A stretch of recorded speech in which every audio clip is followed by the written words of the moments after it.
Cessez toute activité à l'instant même. Ce que je m'apprête à vous révéler va radicalement bouleverser votre perception du monde. Depuis votre plus tendre enfance, la société vous a gavé de 4 mensonges. Ces mensonges ont été spécifiquement conçus pour vous maintenir dans un état de faiblesse, de dépendance et d'impuissance. Et le pire dans tout cela? Il est fort probable que vous croyiez en chacun d'eux. Il y a 500 ans, Nicolas Machiavel nous mettait en garde contre ces exactes supercheries. Il avait compris que le pouvoir ne s'octroie pas, il se conquiert. Aujourd'hui, je vais vous démontrer avec précision comment ces 4 mensonges mortels ont drainé votre puissance, sans même que vous ne vous en aperceviez. À la fin de cette vidéo, vous percerez le brouillard qui obscurcit votre jugement depuis des années. Vous saisirez pourquoi certains individus semblent obtenir tout ce qu'ils désirent sans effort apparent, tandis que d'autres luttent perpétuellement. Et surtout, vous apprendrez à reconquérir le pouvoir qui vous revient de droit. Permettez-moi de vous poser une question. Vous êtes-vous déjà demandé pourquoi certaines personnes semblent accaparer toute la chance? Elles obtiennent les promotions, elles attirent les opportunités idéales, elles imposent le respect partout où elles passent. Pendant ce temps, vous suivez scrupuleusement tous les bons conseils, vous êtes une bonne personne, vous attendez votre tour. Et pourtant, rien ne se produit. Ce n'est pas une question de chance. Il ne s'agit pas d'être né dans la bonne famille ou d'avoir les connexions adéquates. Il s'agit de comprendre le jeu auquel tout le monde joue pendant que vous restez assis sur le banc de touche. Machiavel a écrit Le Prince en 1513, et cet ouvrage demeure l'un des livres les plus controversés jamais rédigés. Pourquoi? Parce qu'il a exposé les vérités inconfortables sur le pouvoir, l'influence et la nature humaine que la société préfère garder dissimulées. Ces mêmes vérités qui sont toujours pertinentes aujourd'hui, peut-être même davantage. Voyez-vous, il existe une raison pour laquelle ces 4 mensonges perdurent. Ils servent un objectif très spécifique, vous garder à votre place. Ils visent à vous rendre docile, passif et facile à contrôler. Lorsque vous donnez foi à ces mensonges, vous cédez votre pouvoir à ceux qui comprennent les véritables règles du jeu. Mais voici la réalité. Une fois que vous percevez ces mensonges pour ce qu'ils sont réellement, vous ne pourrez plus jamais les ignorer. Votre vision du monde entier va basculer. Vous commencerez à repérer des schémas que vous ne voyiez jamais auparavant. Vous comprendrez pourquoi certaines stratégies fonctionnent, tandis que d'autres échouent lamentablement. Il ne s'agit pas de devenir manipulateur ou cruel. Il s'agit d'appréhender la réalité telle qu'elle est, et non telle que nous souhaiterions qu'elle soit. Il s'agit de reprendre le contrôle de votre existence et de mettre un terme à l'autosabotage qui vous retient. Êtes-vous prêt à ouvrir les yeux? Êtes-vous préparé à remettre en question tout ce qu'on vous a enseigné? Alors plongeons dans le premier mensonge mortel. Maintenant, je veux que vous écriviez cette affirmation dans les commentaires. Je choisis de voir la vérité et de reconquérir mon pouvoir. Le premier mensonge qui empoisonne votre esprit est le suivant. Tout vient à point à qui sait attendre, où les bonnes choses arrivent à ceux qui attendent. C'est peut-être le mensonge le plus dangereux de tous, car il semble si raisonnable, si noble, si juste. Mais laissez-moi vous traduire ce que ce mensonge signifie réellement. Assieds-toi, tais-toi, et laisse les autres prendre ce qui devrait être à toi. Réfléchissez-y une seconde.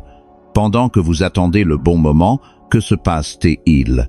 Quelqu'un d'autre passe à l'action. Pendant que vous faites preuve de patience, quelqu'un d'autre avance ses pions. Pendant que vous faites confiance au processus, quelqu'un d'autre crée son propre processus et gagne. J'ai vu ce scénario se dérouler un nombre incalculable de fois. La personne qui mérite la promotion mais attend d'être remarquée se fait doubler par celle qui fait activement campagne pour l'obtenir. L'entrepreneur avec l'idée géniale qui attend les conditions parfaites regarde quelqu'un d'autre lancer un produit similaire et dominer le marché. La personne qui attend que son âme sœur apparaisse par magie reste célibataire tandis que d'autres s'exposent activement et trouvent l'amour. Ce mensonge a convaincu des millions de personnes que l'action est en quelque sorte mauvaise ou désespérée, que les bonnes choses devraient simplement tomber dans votre giron si vous êtes assez patient. Mais que se passe-t-il réellement quand vous attendez? Rien. Absolument rien. Machiavel a dit un jour, « Puisque l'amour et la peur peuvent difficilement coexister, si nous devons choisir entre eux, il est bien plus sûr d'être craint que d'être aimé. » Il ne voulait pas dire que vous devriez être cruel ou méchant. Il voulait dire qu'attendre que les gens vous aiment, vous apprécient ou vous offrent des opportunités est une stratégie perdante. Le respect découle de l'action, pas de l'attente silencieuse dans un coin. Laissez-moi vous donner un exemple concret. Deux personnes postulent pour le même emploi. La personne A possède de meilleures qualifications sur le papier, soumet sa candidature, puis attend. La personne B a des qualifications décentes, mais effectue immédiatement un suivi, tisse des liens avec les gens de l'entreprise, envoie des documents supplémentaires et démontre sa valeur par l'action. Qui, selon vous, obtient le poste? La personne B gagne parce qu'elle a compris quelque chose que la personne A ignore. L'opportunité ne vous attend pas, vous la créez. Le jeu de l'attente est un piège. Il est conçu pour vous maintenir passif pendant que d'autres agissent. Il vous fait vous sentir vertueux quant à votre inaction en la qualifiant de patience ou en vous répétant que les bonnes choses arrivent à ceux qui attendent. Les bonnes choses arrivent à ceux qui les prennent.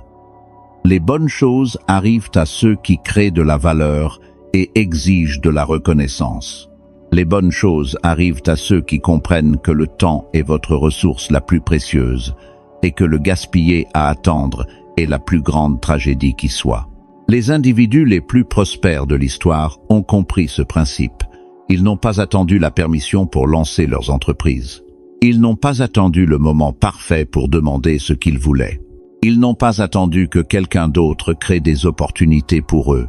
Ils ont agi malgré l'incertitude, malgré la peur, malgré le fait de ne pas avoir toutes les réponses. Pendant que vous attendez l'alignement des astres, quelqu'un d'autre concrétise les choses avec 70% des informations et 100% d'engagement. Pendant que vous vous préparez à commencer à penser à peut-être passer à l'action un jour, quelqu'un d'autre est déjà en train d'échouer, d'apprendre, d'ajuster et de réussir. Le monde ne vous doit rien simplement parce que vous avez été patient. L'univers ne tient pas un registre de la durée de votre attente pour vous récompenser en conséquence. Le succès va à ceux qui sont prêts à être inconfortables, à risquer le rejet, à affronter l'incertitude de face. Chaque instant passé à attendre est un instant que quelqu'un d'autre utilise pour prendre de l'avance sur vous. Chaque jour où vous vous dites « demain je commencerai » est un autre jour où votre concurrence construit son avantage. Chaque fois que vous choisissez le confort plutôt que l'action, vous choisissez la médiocrité plutôt que l'excellence. Alors, que devriez-vous faire à la place? Commencez à bouger. Privilégiez l'action imparfaite à l'inaction parfaite. Cessez d'attendre la permission et commencez à demander pardon. Cessez d'espérer que quelqu'un remarquera votre dur labeur et commencez à faire en sorte qu'il ne puisse pas l'ignorer. Créez un biais vers l'action dans tout ce que vous faites. Quand vous avez une idée, testez-la immédiatement. Quand vous voyez une opportunité, poursuivez-la agressivement. Quand vous voulez quelque chose, demandez-le directement. La pire chose qui puisse arriver est qu'on vous dise non, et c'est infiniment mieux que de ne jamais savoir ce qui aurait pu être. Le monde appartient à ceux qui se présentent et le prennent. Tous les autres obtiennent les restes, s'il en reste. Je veux que vous écriviez cette affirmation dans les commentaires. Je passe à l'action maintenant et je crée mes propres opportunités. Le deuxième mensonge qui affaiblit votre position est le suivant. Tout le monde mérite le respect. Maintenant, avant que vous ne vous offusquiez et pensiez que je promue l'impolitesse ou la méchanceté, laissez-moi expliquer ce que ce mensonge fait réellement à votre encontre. Il vous pousse à distribuer votre monnaie sociale la plus précieuse, votre respect, à des gens qui ne l'ont pas gagné. Et quand vous faites cela, vous vous dévalorisez par la même occasion. Le respect n'est pas un trophée de participation, Ce n'est pas quelque chose que l'on distribue juste parce que quelqu'un existe. Le respect se gagne par les actions, le caractère et les résultats. Lorsque vous accordez du respect à des gens qui ne l'ont pas mérité, vous dites essentiellement au monde que vos standards n'ont aucune importance. Que se passe-t-il quand vous croyez ce mensonge? Vous respectez des gens qui ne vous respectent pas. Vous valorisez les opinions de gens qui n'ont rien accompli, qui vaillent la peine d'être valorisés. Vous accordez le même poids aux conseils des gens qui réussissent et à ceux des ratés. Vous traitez votre temps et votre énergie comme s'ils étaient sans valeur, en les donnant librement à quiconque le demande. Pensez aux personnes les plus prospères que vous connaissez. Respectent-elles tout le monde de manière égale? Absolument pas. Elles sont sélectives quant à qui obtient leur attention, leur temps et leur respect.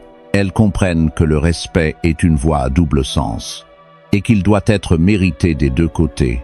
Machiavel a dit un jour: « Les hommes jugent généralement plus par les yeux que par les mains, car tout le monde peut voir et peu peuvent ressentir. Tout le monde voit ce que vous semblez être, peu savent vraiment ce que vous êtes. » Ce qu'il avait compris, c'est que la façon dont vous vous présentez, y compris qui vous choisissez de respecter, façonne la façon dont les autres vous voient et vous traitent. Lorsque vous respectez des gens qui ne le méritent pas, vous paraissez faible et sans discernement. Imaginez ceci, vous êtes dans une réunion avec 10 personnes. 5 d'entre elles ont bâti des entreprises prospères, créé de la valeur et mérité leur position par le mérite. Les 5 autres sont là grâce à la politique, aux relations ou à la chance, et n'ont rien contribué de significatif. Si vous traitez ces 10 personnes avec le même niveau de respect, quel message envoyez-vous? Vous dites que l'accomplissement ne compte pas. Vous dites que les résultats ne comptent pas. Vous dites que vous ne pouvez pas faire la différence entre la valeur et la médiocrité. Et quand vous envoyez ce message, les gens cessent de vous prendre au sérieux. Maintenant, cela ne signifie pas que vous devriez être impoli ou méprisant. Il y a une différence entre la décence humaine fondamentale et le respect. Vous pouvez être poli envers tout le monde, tout en réservant votre respect à ceux qui l'ont gagné. Vous pouvez être aimable sans être naïf. Vous pouvez être prévenant sans être une carpette. Voici comment cela se joue dans la vraie vie. La personne qui exige le respect sans l'avoir gagné vous testera. Elle verra si vous avez des standards, ou si vous êtes juste une autre personne sur qui elle peut s'essuyer les pieds. Si vous lui donnez immédiatement un respect qu'elle n'a pas mérité, elle vous catégorisera comme faible et vous traitera en conséquence. Mais si vous êtes poli mais réservé, si vous les obligez à travailler pour votre respect, quelque chose d'intéressant se produit. Soit ils élèvent leur niveau et le gagnent, soit ils révèlent leur vrai caractère en s'énervant parce que vous ne vous prosternez pas immédiatement devant eux. Les gens qui valent la peine d'être respectés comprendront. Ils savent que le respect se gagne parce que c'est aussi comme ça qu'il fonctionne. Ils vous respecteront en fait davantage pour avoir des standards. J'ai vu cette dynamique se jouer en affaires un nombre incalculable de fois. Le cadre qui traite immédiatement tout le monde de la même façon, indépendamment de leur contribution ou compétences, se fait marcher dessus. Son équipe ne le respecte pas parce qu'il ne se respecte pas assez lui-même pour avoir des standards. Ses pairs ne le prennent pas au sérieux parce qu'il ne peut pas distinguer entre la valeur et la médiocrité. Mais le cadre qui est poli envers tout le monde, mais réserve clairement son respect authentique pour ceux qui livrent des résultats. Cette personne impose l'autorité. Les gens travaillent plus dur pour gagner son approbation. Elle fixe le standard d'excellence dans son organisation. Ce principe s'étend à tous les domaines de votre vie. Dans les relations, quand vous respectez des gens qui vous manquent constamment de respect, vous leur apprenez que vos limites n'ont pas d'importance. En affaires, quand vous donnez un respect égal aux performants et aux tirs au flanc, vous démotivez vos meilleurs éléments et favorisez les pires. Votre respect devrait être comme un article de luxe, précieux parce qu'il est rare et difficile à obtenir. Quand vous le rendez bon marché et disponible pour tout le monde, il perd tout son pouvoir d'influencer le comportement et les résultats. Alors, Voici ce que vous devez faire. Cessez de distribuer le respect comme des bonbons à Halloween. Commencez à évaluer les gens sur la base de leurs actions, pas de leurs paroles. Soyez polis envers tout le monde, mais gardez votre respect pour ceux qui ont prouvé qu'ils le méritent par un comportement constant et valeureux. Regardez comment ils traitent les autres quand ils pensent que personne d'important ne regarde. Regardez leur historique de respect des engagements. Observez s'ils prennent la responsabilité de leurs erreurs ou s'ils trouvent toujours quelqu'un d'autre à blâmer.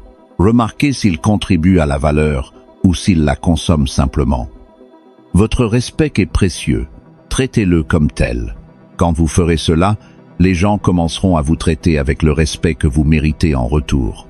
Maintenant, je veux que vous écriviez cette affirmation dans les commentaires. Mon respect se gagne, il ne se donne pas, et je m'estime assez pour avoir des standards. Le troisième mensonge qui sabote votre succès est « Sois juste toi-même et les gens t'aimeront ». Cela semble si positif et rassurant, n'est-ce pas? Cela vous fait vous sentir bien à propos de qui vous êtes en ce moment. Mais voici le problème. Cela vous maintient exactement là où vous êtes actuellement. La vérité est qu'il existe différentes versions de vous-même. Il y a la version paresseuse, la version disciplinée, la version confiante, la version incertaine, la version concentrée et la version distraite. Quand quelqu'un dit « sois juste toi-même », de quelle version parle-t-il? La plupart des gens se rabattent par défaut sur leur version confortable, la version qui ne demande aucun effort, aucune croissance et aucun inconfort. Ils confondent cela avec l'authenticité, mais en réalité, ils font juste preuve de paresse. Ils choisissent la voie de la moindre résistance et appellent cela l'acceptation de soi. Vous devez être la meilleure version de vous-même, même quand c'est inconfortable. Surtout quand c'est inconfortable. Machiavel a dit un jour, « Tout le monde voit ce que vous semblez être. Eux font l'expérience de ce que vous êtes réellement. » Il comprenait que vous avez le contrôle sur la façon dont vous vous présentez au monde. Vous pouvez choisir quelle version de vous-même incarner. Et la version que vous choisissez déterminera les opportunités que vous attirez et les gens qui veulent travailler avec vous. Laissez-moi vous donner un exemple. Vous avez deux versions de vous-même. La version A arrive en retard, cherche des excuses, se plaint des problèmes et évite les conversations difficiles. La version B arrive en avance, prend ses responsabilités, se concentre sur les solutions et aborde les problèmes de front. Les deux sont vous, mais laquelle va attirer de meilleures opportunités? Le mensonge « sois juste toi-même » vous convainc que la version A est plus authentique parce qu'elle est plus facile. Mais la version B est tout aussi authentique. C'est juste la version qui requiert de la discipline et de l'effort. La vérité inconfortable, la bonne version de vous-même pourrait mettre certaines personnes mal à l'aise. La version qui pose des limites pourrait contrarier les gens habitués à vous marcher dessus. La version qui s'exprime haut et fort pourrait agacer les gens qui préfèrent que vous restiez silencieux. La version qui exige l'excellence pourrait intimider les gens qui sont à l'aise dans la médiocrité. Et vous savez quoi? C'est exactement qui vous devez être. Quand vous devenez la meilleure version de vous-même, vous repoussez naturellement les gens qui ne sont pas alignés avec vos valeurs et attirez ceux qui le sont. Ce n'est pas une mauvaise chose. C'est tout l'objectif. Vous ne voulez pas attirer tout le monde. Vous voulez attirer les bonnes personnes. Pensez aux gens que vous admirez le plus. Sont-ils juste eux-mêmes dans le sens où ils choisissent le confort plutôt que la croissance? Ou se poussent-ils constamment à être meilleurs même quand c'est difficile? Les gens qui réussissent le mieux sont des maîtres de l'autodiscipline. Ils ont identifié la version d'eux-mêmes qui obtient des résultats, et ils se présentent comme cette personne chaque jour, qu'ils en aient envie ou non. J'ai vu cela se jouer dans chaque industrie. Le vendeur qui est juste lui-même, se pointant comme il le sent, disant tout ce qui lui passe par la tête, s'habillant comme c'est confortable, lutte pour bâtir une crédibilité avec des clients de haute valeur. Mais le vendeur qui se présente comme la version professionnelle, préparée et orientée solution de lui-même, conclut régulièrement de plus gros contrats.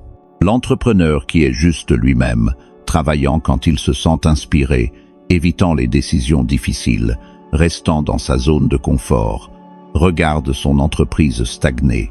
Mais l'entrepreneur qui se présente comme la version décisive, stratégique et orientée croissance de lui-même, bâtit des entreprises qui comptent. Cela ne signifie pas être faux ou jouer un rôle.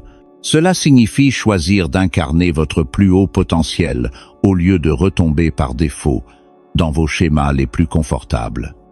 Votre version confortable de vous-même vous a mené là où vous êtes aujourd'hui. Si vous êtes satisfait de cet endroit, alors continuez à être cette version. Mais si vous voulez quelque chose de différent, vous devez devenir quelqu'un de différent. La version de vous qui procrastine ne bâtira pas l'entreprise dont vous rêvez. La version qui évite la confrontation n'obtiendra pas le respect que vous méritez. La version qui cherche l'approbation de tout le monde ne prendra pas les décisions difficiles qui créent le succès. Mais il y a une autre version de vous, celle qui agit malgré la peur, pose des limites malgré la résistance, et prend des décisions basées sur les résultats plutôt que sur la popularité. Cette version pourrait rendre certaines personnes mal à l'aise, mais elle attirera aussi les opportunités et les relations qui s'alignent avec vos objectifs. Cessez d'utiliser l'authenticité comme une excuse pour la médiocrité. Cessez de vous cacher derrière le être juste soi-même, quand ce que vous voulez vraiment dire est être juste confortable. Commencez à choisir la version de vous-même qui mérite la vie que vous voulez. Rappelez-vous, chaque personne prospère que vous admirez a dû devenir quelqu'un qu'elle n'était pas afin d'obtenir ce qu'elle voulait. Ils ont dû développer de nouvelles habitudes, adopter de nouveaux états d'esprit et se présenter différemment de ce qu'ils faisaient auparavant. Ce n'est pas être faux. Cela s'appelle la croissance. Votre soi actuel vous a amené là où vous êtes maintenant. Si vous voulez aller ailleurs, vous devez devenir quelqu'un de différent, pas une version fausse, une version meilleure. Cette version de vous pourrait rendre certaines personnes mal à l'aise. Bien, ça veut dire que ça marche. Écrivez cette affirmation dans les commentaires. Je choisis d'être la meilleure version de moi-même, même quand c'est inconfortable. Le quatrième et dernier mensonge qui a volé votre pouvoir est « Tout arrive pour une raison ». Cela pourrait sembler réconfortant, mais c'est en fait la mentalité de victime ultime déguisée en sagesse. Ce mensonge vous convainc que vous n'êtes pas aux commandes de votre vie, qu'une force extérieure tire les ficelles, et que tout ce que vous pouvez faire est d'accepter ce qui vous arrive. Mais la vérité est que les choses n'arrivent pas pour une raison mystique. Les choses arrivent à cause des décisions que vous prenez et des actions que vous entreprenez. Quand vous croyez que tout arrive pour une raison, vous abandonnez votre pouvoir d'influencer vos propres résultats. Ce mensonge est particulièrement dangereux car il semble spirituel et profond. Il vous fait vous sentir mieux face aux mauvaises situations en vous disant qu'elles font partie d'un grand plan. Mais pendant que vous êtes assis là à attendre de découvrir la raison derrière vos problèmes, quelqu'un d'autre prend ses responsabilités et crée des solutions. Laissez-moi décortiquer cela pour vous. Quand quelque chose de mauvais arrive, vous avez deux choix. Vous pouvez chercher la raison mystique pour laquelle c'est arrivé, ou vous pouvez chercher les actions pratiques que vous pouvez entreprendre pour améliorer la situation. L'un vous garde passif et impuissant, l'autre vous remet aux commandes. Machiavel a dit un jour « Je ne suis pas intéressé à préserver le statu quo, je veux le renverser ». Il comprenait qu'accepter les choses telles qu'elles sont, croire qu'elles arrivent pour une raison, est l'ennemi du progrès. Le vrai pouvoir vient de la prise de responsabilité et du changement de ce que vous n'aimez pas. Voici comment ce mensonge apparaît dans la vraie vie. Quelqu'un perd son emploi et dit « Tout arrive pour une raison ». Peut-être est-ce un signe que je devrais essayer quelque chose de différent. Pendant ce temps, il passe des mois à attendre la clarté au lieu de mettre immédiatement à jour son CV et de réseauter pour de nouvelles opportunités. Une autre personne se fait rejeter et dit « Ce n'était pas censé se faire. Tout arrive pour une raison ». Au lieu d'analyser ce qui a mal tourné et d'améliorer son approche, Elle accepte juste le rejet comme étant le destin. L'entreprise de quelqu'un échoue et il dit « Tout arrive pour une raison. Peut-être que je n'étais pas fait pour ça. » Au lieu d'étudier ce qui a mal tourné, d'apprendre de ses erreurs et d'essayer à nouveau avec de meilleures connaissances, il abandonne entièrement. Ce mensonge vous transforme en observateur passif de votre propre vie. Vous commencez à croire que votre succès ou votre échec est déterminé par des forces hors de votre contrôle. Vous cessez de prendre la responsabilité de vos résultats parce que, tout arrive pour une raison, n'est-ce pas? Mais les gens qui réussissent pensent différemment. Quand quelque chose tourne mal, ils ne cherchent pas de raison cosmique, ils cherchent la causalité. Ils demandent « Quelles actions ont mené à ce résultat? Que puis-je faire différemment la prochaine fois? Comment puis-je empêcher cela de se reproduire? Que puis-je apprendre de cette situation ?» Ils comprennent que la plupart de la malchance est en fait le résultat d'une mauvaise préparation, de mauvaises décisions ou d'un manque d'action. Et la plupart de la bonne chance est le résultat d'une bonne préparation, de décisions intelligentes et d'une action constante. Oui, certaines choses sont vraiment aléatoires, les catastrophes naturelles, les accidents, les décisions des autres. Ces choses sont hors de votre contrôle direct. Mais même alors, vous avez le contrôle sur la façon dont vous réagissez. Vous pouvez choisir d'être une victime des circonstances, ou vous pouvez choisir d'être quelqu'un qui surmonte les circonstances.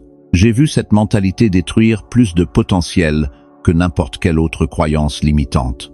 Les gens l'utilisent pour justifier l'abandon, la stagnation et l'évitement du dur labeur du changement. Ils se convainquent que leur situation actuelle est destinée, plutôt que de prendre les actions nécessaires pour l'améliorer. La mentalité du « tout arrive pour une raison » est particulièrement insidieuse dans les relations. Quelqu'un reste dans une relation toxique parce que tout arrive pour une raison. Peut-être suis-je censé apprendre quelque chose. Au lieu de poser des limites ou de partir, ils endurent les mauvais traitements en attendant que la leçon mystique se révèle d'elle-même. En affaires, les gens utilisent ce mensonge pour justifier l'échec. L'entreprise n'a pas marché parce que tout arrive pour une raison. Peut-être n'étais-je pas censé être entrepreneur. Au lieu d'analyser leurs erreurs, d'ajuster leur stratégie et d'essayer à nouveau, ils abandonnent et appellent ça le destin. La vérité est que la plupart des gens qui ont réussi ont échoué plusieurs fois. La différence est qu'ils n'interprètent pas l'échec comme une intervention cosmique. Ils le voient comme un retour d'information. Feedback, apprennent de lui et utilisent cette connaissance pour réussir la fois suivante. Cessez de chercher des raisons mystiques pour lesquelles votre vie ne fonctionne pas. Commencez à chercher des actions pratiques que vous pouvez entreprendre pour qu'elles fonctionnent mieux. Cessez d'attendre que le destin vous tende ce que vous voulez. Commencez à créer les conditions qui rendent le succès inévitable. Votre vie n'est pas un film où tout s'arrange selon un scénario prédéterminé. Votre vie est ce que vous en faites, à travers les choix que vous faites et les actions que vous entreprenez chaque jour. Prenez le contrôle de votre narration. Cessez d'être un personnage dans l'histoire de quelqu'un d'autre et commencez à être l'auteur de la vôtre. Cessez d'attendre une validation externe ou une permission cosmique pour prendre en charge votre vie. La réalisation la plus responsabilisante que vous puissiez avoir est que vous êtes responsable de vos résultats. Pas le destin, pas l'univers, pas un grand plan. Vous, vos décisions, vos actions, vos standards, vos efforts. Quand vous acceptez pleinement cette responsabilité, vous reconquérez votre pouvoir de changer tout ce que vous n'aimez pas dans votre situation actuelle. Maintenant que nous avons exposé les 4 mensonges, chacun de ces mensonges sert le même objectif. Vous garder passif, dépendant et impuissant. Les bonnes choses viennent à ceux qui attendent. Vous garde passif au lieu de passer à l'action. Tout le monde mérite le respect. Vous rend dépendant de l'approbation des autres au lieu de fixer vos propres standards. Sois juste toi-même et les gens t'aimeront. Vous garde confortable au lieu de vous pousser à grandir. Tout arrive pour une raison vous rend impuissant au lieu de prendre vos responsabilités. Ce ne sont pas des mauvais conseils aléatoires. Ils font partie d'un système qui bénéficie de votre passivité. Quand vous attendez au lieu d'agir, quelqu'un d'autre prend ce qui aurait pu être à vous. Quand vous donnez du respect à tout le monde, ceux qui l'ont gagné détiennent tout le pouvoir. Quand vous restez confortable, vous ne menacez pas le statu quo. Quand vous croyez au destin, vous ne vous battez pas pour le changement. Machiavel a dit un jour, « Puisque l'amour et la peur peuvent difficilement coexister, si nous devons choisir entre eux, il est bien plus sûr d'être craint que d'être aimé. » Mais je veux développer là-dessus. Il ne s'agit pas d'être craint dans un sens négatif. Il s'agit d'être respecté pour vos standards, vos actions et vos résultats. Il s'agit que les gens sachent que vous êtes quelqu'un qui accomplit les choses, qui n'accepte pas la médiocrité et qui ne se laissera pas bousculer. Les personnes les plus prospères à travers l'histoire ont compris ces vérités. Elles ont rejeté ces mensonges confortables et embrassé des réalités inconfortables. Elles ont choisi l'action plutôt que l'attente, les standards plutôt que l'acceptation universelle, la croissance plutôt que le confort, et la responsabilité plutôt que le destin. Vous avez maintenant la connaissance. Vous comprenez les mensonges qui vous retenaient et les vérités qui peuvent vous libérer. La question est, qu'allez-vous faire de cette connaissance? Allez-vous retourner à vos vieux schémas ou allez-vous commencer à implémenter ce que vous avez appris aujourd'hui? Le choix vous appartient. Mais choisissez vite, car pendant que vous décidez, quelqu'un d'autre est déjà en train de passer à l'action. Maintenant, je veux que vous écriviez cette affirmation finale dans les commentaires. Je rejette ces mensonges, j'embrasse ces vérités et je m'engage à vivre depuis une position de pouvoir. Rappelez-vous, les bonnes choses ne viennent pas à ceux qui attendent, elles viennent à ceux qui les prennent.